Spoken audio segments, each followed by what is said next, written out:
Notice how in the quadruped position my client can actually achieve a relatively neutral spine. As he gets more upright, notice how the kyphosis in the forward head posture increases. This is very prevalent in Parkinson's, as the fear of falling often encourages this increased kyphosis. To help battle some of this, we spend a lot of time after some soft tissue work and foam roll work performing basic crawling and rolling patterns, things which get him closer to the ground but are a little more safe and secure. We also do things like Indian clubs. The crossing of the midline movement has been shown to be helpful for increasing the communication between the two hemispheres of the brain. This also seems to help warm up his shoulders.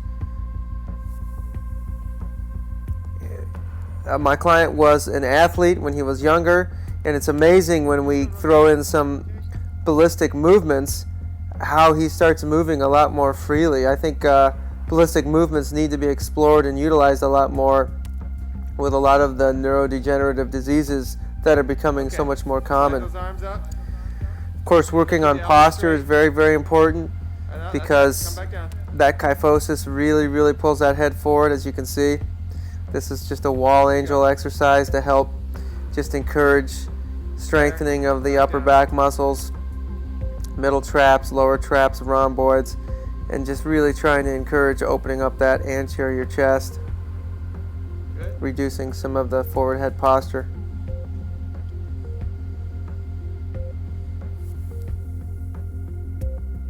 And because he has to live with this, we have to do some strengthening. We don't lift real heavy, but you'll notice that he does not assume a great posture when he does his deadlifts, but that's as good as we can get it. He still has to function, so I have to give him some strength, even though it is not in an ideal position.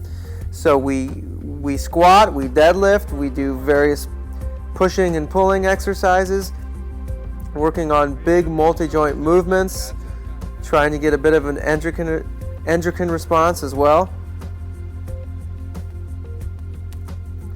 Here's a suspension row with a jungle gym and anti-rotation press. We also throw in various chops. We don't do a lot of lifts low to high just because of the kyphosis makes it pretty tough on his shoulders. He's got some impingements.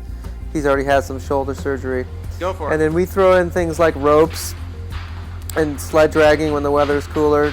Don't do kettlebell swings with him just because that's not a movement I feel good to load with him because he has such a hard time maintaining his lumbar lordosis.